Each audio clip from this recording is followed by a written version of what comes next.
Yes, good day to you guys. And today, again, we will go to Worldwide Entrepreneurs Main Office sa Mandaluyong para sa isa na namang seminar. And the purpose of that is to build a team in any career that you will pick, either real estate, either insurance, either network marketing. Especially if you are building a business, you have to know how to build a team. And in this vlog, we will talk about the 7 steps to build a productive and powerful team. So guys, let's go. Sakay na ng gamit.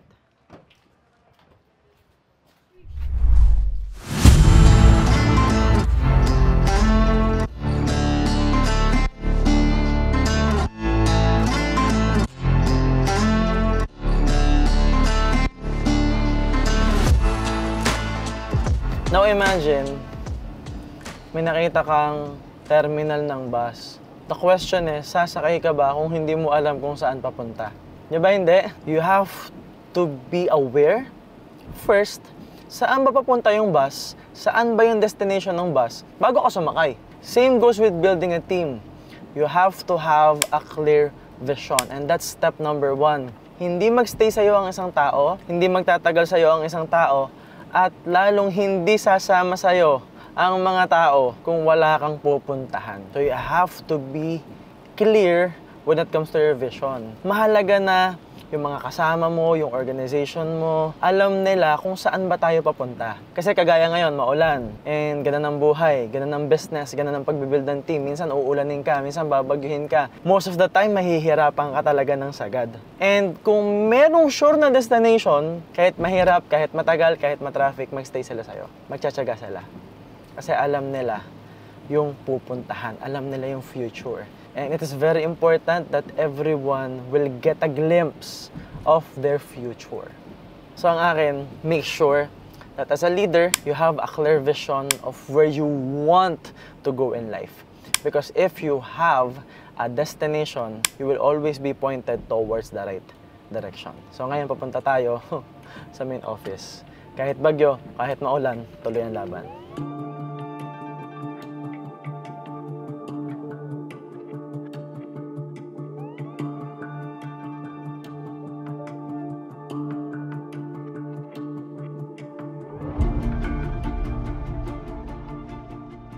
Step number 2 is common goal. The clear vision will trigger the imagination, the creativity, and more importantly, the emotions. But the common goal creates a structure. So, ibig sabihin, more on sa pag-i-imagine, sa pag-create ng clear vision, that's the future. That's the future story, that's the future narrative. But the common goal is the structure itself. Ito yung numero natin. Ito yung kailangan gawin. Ito yung kailangan tapusin. Kasi kung walang goal, walang structure, wala tayong mabubuo na plano. Common goal means, kailangan may goal yung buong grupo, yung buong organization, yung buong team na iisa. For example, it can be producing X number of sales. Sa network marketing, X number of pay-ins, X number of prospects. Sa pag-expand ng business, it could be X number of new branches, X number of new employees, or it can be everything.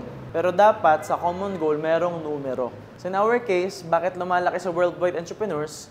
It is because we have a common goal. Ang goal namin, makatulong sa mga tao, makapag-provide ng magandang education pagdating sa entrepreneurship and business, at makapagbigay sa kanila ng platform where everyone feels safe and everyone feels as if pwede talaga nilang makuha yung mga pangarap nila. Everyone is inspired, everyone is motivated. That is why we are able to create a culture that everyone celebrates the success of each other. Kasi may common goal kami. Ang goal namin, lumaki, makatulong, at mayroong numero. So if you want to be part of this, just comment right now. So again, step number 2 is common goal. Mag-create kayo ng goal na buong grupo, yun ang ini-aim.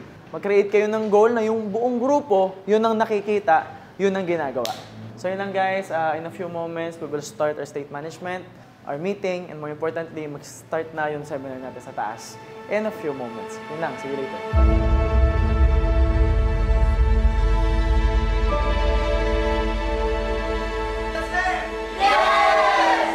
Step number 3 is individual goal.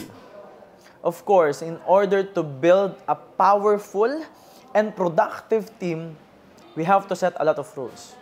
We have to set structures and systems. And they must follow the system.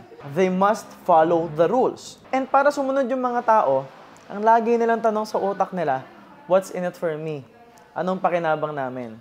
And of course, since we have a common goal, in terms of achieving the common goal, in pursuit of achieving the common goal, we all have to sacrifice. We all have to work hard. We have to conquer challenges, struggles. We have to spend a lot of time. And the bigger the goal, the harder it is to achieve. May gestation period yan. And everyone will think and feel, what's in it for me? Pero kung may individual goal na connected sa common goal, everyone will be willing to work harder. Everyone will pursue. Kasi di ba, may nakikita silang future. Meron nakikitang clear vision na pupuntahan yung team. Tapos malinaw, okay, ito yung goal natin per day, ito yung goal natin per week, ito yung goal natin per month. If the individual goal is anchored towards that bigger goal, towards that common goal, everyone will be happier. Everyone will simply enjoy the process. So you have to have a structure where alam nila at sure sila na pag na-achieve nila yung common goal, makukuha nila yung personal na goal nila. So it's like, may individual goal ako for myself, may goal siya, may goal yung isang tao, may goal yung isang team member. Pag pinagsama-sama yon, it's as if we are achieving the common goal, the goal of the whole team. So yes, remember that they have to have an individual goal.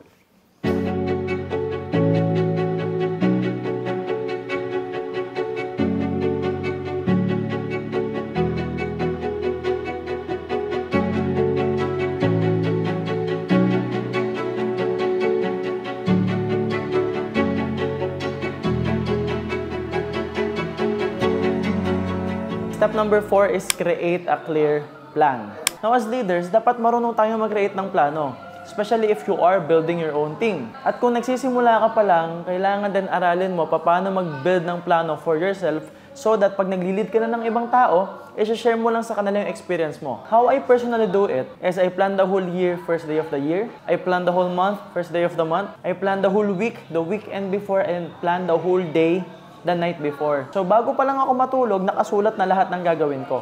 Ngayon, because there's a plan, it is easier for me to execute tomorrow. It is easier for me to execute for the whole day kasi nakalista yan, nakastructure yan, alam na alam ko yung gagawin ko. At alam ng buong grupo ko yung gagawin nila. Now, our goal is maging habit, maging programa yung plano. So basically, there will be times na yung gagawin mo parang paulit-ulit because it's not just about the plan itself, it's about executing the plan well. So kailangan mag-improve yung execution mo and more importantly, kapag sanay ka na, habit na siya, saka mo dadagdagan ng bagong plano for growth. So again, make sure na may plano kasi mas madaling mag-take ng action kapag merong plano. So, maririnig nyo medyo maingay na dito kasi nag-ooperate na yung business natin. This is part of the system na lagi ko nga sinasabi sa inyo. At yung mga leaders natin, nagkasalita na sa taas, nagsimula na yung seminar, nagsishare na sila ng experiences nila, and later on, ako na yung magsasalita doon. See you later.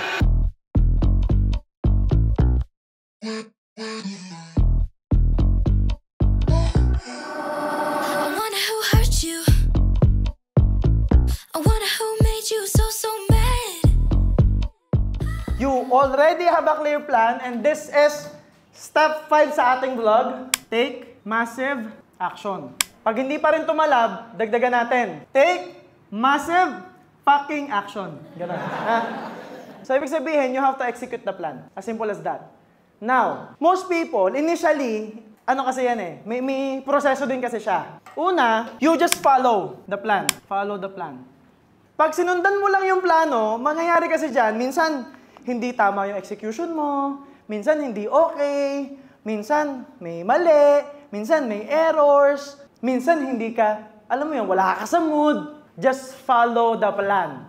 Don't think of anything else, just follow the plan. Are you with me, guys? Yes! After that, make it a habit. So kakasunod mo, paulit-ulit, magiging habit mo na yung plano. Pag habit mo na yung plano, improve your execution. Ibig sabihin, okay, sanay na ako. Try ko nang i-improve. For example, nag-workout ako everyday. Try ko nang i-improve yung workout ko. Nagda-diet ako, try kong improve yung diet ko. Nakikipag-usap ako sa kliyente, try ko nang mas galingan yung pakikipag-usap ko. Aralin kung paano ko siya kinakausap. Aralin yung bagsakan. Maybe I'll read some books. Maybe I'll watch more of MJ Lopez. Maybe I'll listen to podcasts. Principles by MJ Lopez. Yung mga ganon. Magaling daw yun sabi. Hindi ko alam, sabi lang nila. Pogi, ayun!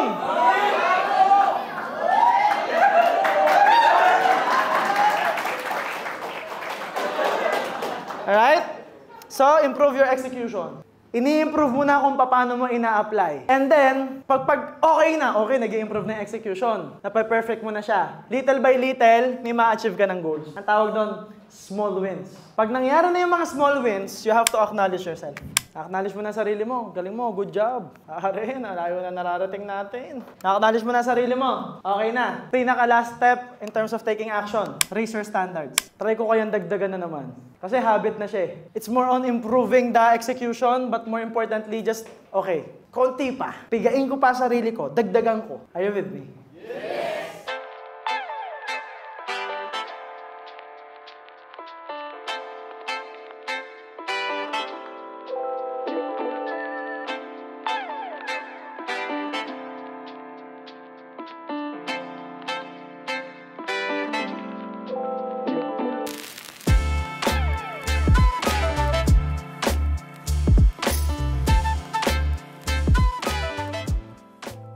Number 6 is monitor. So right now, kakatapos lang ng New Entrepreneurs Orientation natin, ng training natin, at nasa mastermind session na sila. So ang ginagawa ko, nag-iikot ako to monitor. And of course, kami dito, nagkakaroon ng sharing ng learning so that the leaders, the members can also monitor ano yung mga natutunan nila. So kung mapapansin nyo, may iba't ibang team tayo na ma-mastermind, and syempre hanggang taas to, no? So una, ano bang i-monitor mo pagdating sa achieving your goals and pagdating sa pagbibuild ng team? Number 1, monitor mo yung action muna. Pa-reverse tayo. Na-execute ba ng tama yung action? Bago mo baguhin yung plano, kasi a lot of people tend to change the plan too early. Number 2, pag talagang sagad na sagad ka na sa pag-execute, and sa tingin mo, ginalingan mo na, tinodo mo na, wala pa rin, you monitor the plan. Pag mali pa rin yung plano, saka mo i-monitor yung decision. Baka mamaya, hindi okay yung vision, hindi nila gusto yung vision, hindi nila gusto yung common goal, or maybe yung individual goals hindi connected sa common goals. So basically, ang i-monitor mo yung 1 to 5. Right, so right now I'm doing my monitoring. Kung mapapansin nyo, may team dito, nagma-mastermind pa sila. Dito din, may nagma-mastermind pa, at yung ibang team tapos na. And super happy and grateful right now kasi lumalaki yung team natin sa Worldwide Entrepreneurs. And yes, you can be part of this.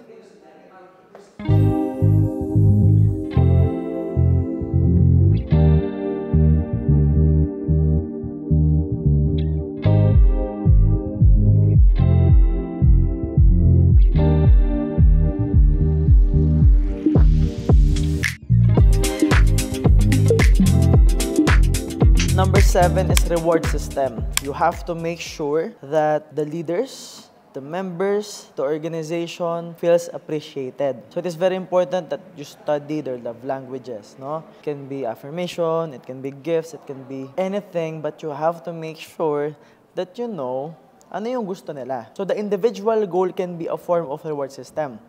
Pero dapat meron talagang in place na sistema. It can be, ikaw yung mag-i-incentivize sa kanila, ikaw yung magbibigay ng reward, or sila yung magre-reward sa sarili nila. But it has to be structured, it has to be part of the design. One major example that I can give you is this. Pag nakuha yung common goal, there's also a common rewards. Pag nakuha yung individual goal, pwede rin meron silang form ng reward na ibibigay nila sa sarili nila, or it can be you as a leader ang magbibigay ng reward sa kanila. But to make it sustainable, you have to structure it as part of the system. Para pag lumaki na yung grupo mo, mas lumaki yung organization mo, madali nilang maidoduplicate. And of course, kung nagsisimula ka pa lang and you wanna build your team, it is very important that you apply this to yourself. gawin mo muna ito sa sarili mo. So that habang lumalaki yung team mo, alam mo na kung paano siya i-integrate as part of the system. And itong tip na to guys, this is extremely valuable for me because I've been applying this for 15 years at ngayon ginagamit ko pa rin itong tool na to. And if you find value in this vlog, make sure to share, like, comment. So sa Facebook natin, ilagay nyo kami sa favorites nyo dito sa YouTube. Make sure that you subscribe and you click the notification button para naman updated kayo sa mga bagong videos natin. Especially, we are more serious about creating podcast episodes now. And of course, follow us on Instagram, TikTok, and make sure that you are watching our videos. And please, please, please, please, share this video to your friends, to the people, to your team, and maybe sa mga taong sa tingin mo, matutulungan itong video na to. Yun lang guys, this is the end of vlog, and always remember that everything good starts with a yes. And yes, my name is MJ Mentos, and see you.